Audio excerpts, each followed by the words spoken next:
Talvez você já tenha ouvido falar que musculação faz bem para a saúde. Talvez você nem aguente mais ouvir falar sobre isso. Mas talvez você nunca ouviu falar o que eu vou te contar hoje sobre esse assunto. Fica comigo até o final, que você não vai acreditar onde a ciência já chegou.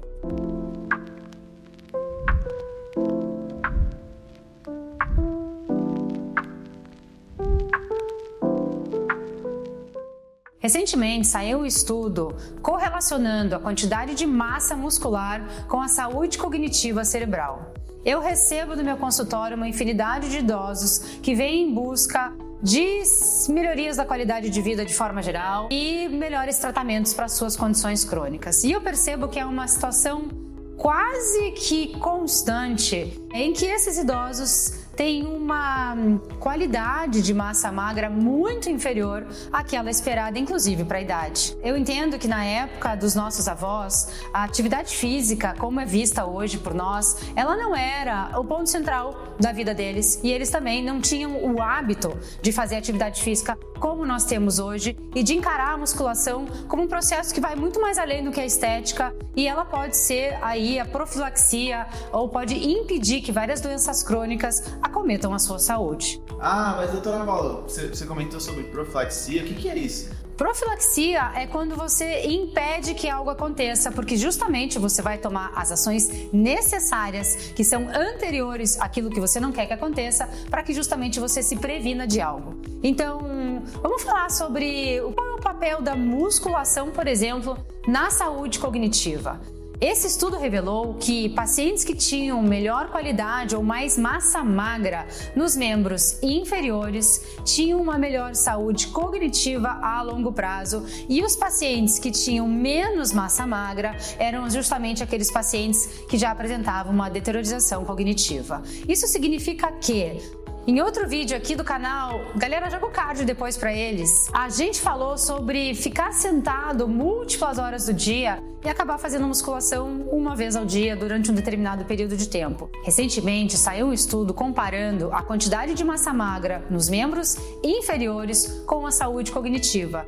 E ele estabeleceu uma relação causal, ou seja, pacientes que têm menos quantidade de massa magra nos membros inferiores está sobre um risco maior de desenvolver doenças neurodegenerativas. Isso é importante por quê? Porque a saúde, ela vai muito mais além do que a estética. Isso é uma coisa que eu costumo dizer aqui no meu canal. Quando a gente planeja e o planejamento sobre a nossa massa muscular, ele deve estar incluso no nosso planejamento de saúde. Isso significa que quando nós temos um dado, uma informação como essa, a visão sobre a musculação, ela tem que ser diferente. A musculação é uma atividade que vai te defender de diversas doenças crônicas que são inerentes ao processo do envelhecimento e que ao você praticar atividade física, mas muito mais do que atividade física, a musculação, você pode estar protegido muitas vezes de condições relacionadas à queda da sua densidade óssea, aos efeitos da menopausa, a processos inflamatórios, a dores crônicas, a doenças inflamatórias de forma geral, a ansiedade, a depressão, a insônia. Mas a parte cognitiva é uma parte que chama atenção porque todo mundo tem medo de uma certa forma de perder principalmente a memória e a razão de estar aqui. Então, assim, eu sempre falo que quando você tem uma boa estratégia relacionada à construção da sua massa muscular, na verdade, você está fazendo a sua aposentadoria.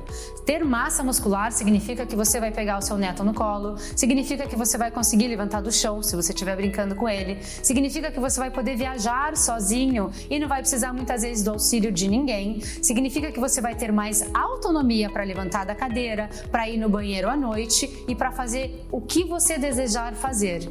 Isso chama-se liberdade. E liberdade tem tudo a ver com saúde. Liberdade quando você não necessita do apoio de outras pessoas para fazer coisas relacionadas à sua rotina que antes eram consideradas normais e agora você não pode fazer porque o seu estado físico não te permite, é uma das causas de depressão na população idosa. Então, pessoal, eu deixo aqui uma mensagem que ela é muito mais valiosa do que só a parte estética, porque o corpo humano, ele é muito bonito. Quando a gente consegue ver a musculatura do corpo humano, não tem corpo feio, né? A musculatura, o desenho do corpo humano, ele é atrativamente para nós, é bonito, é atrativo para nós. Só que isso é uma parte da história. Quando você sabe que aliado a essa parte atrativa, você tem ainda um amplo espectro da saúde e que isso se relaciona a toda uma cadeia de atividades que você vai poder performar na sua velhice, isso ganha um peso maior.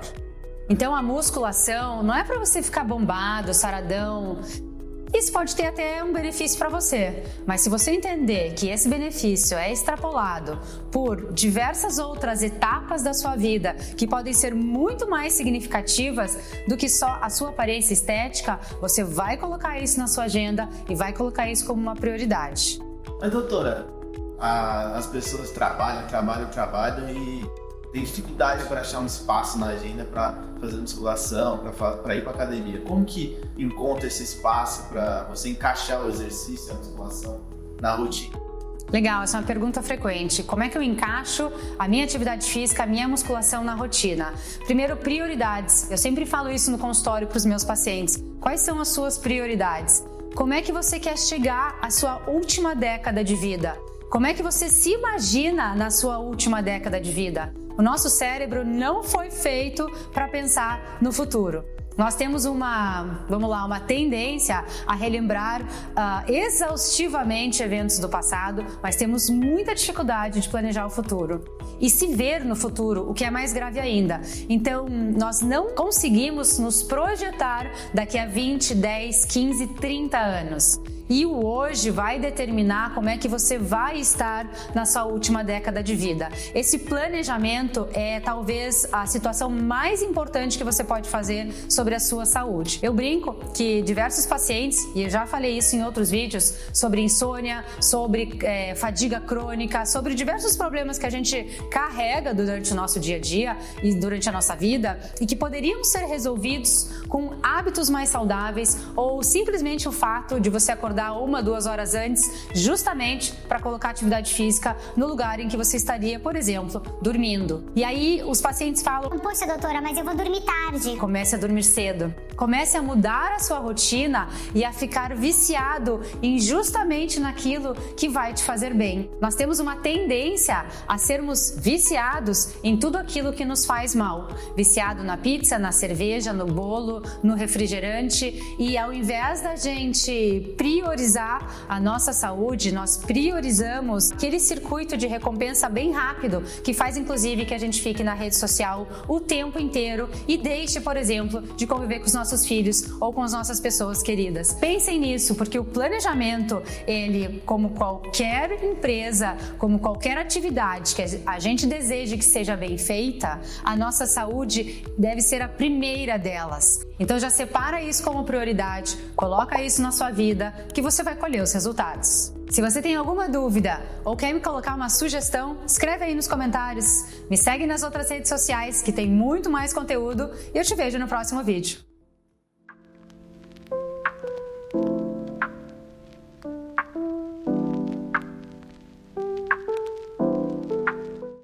Temos.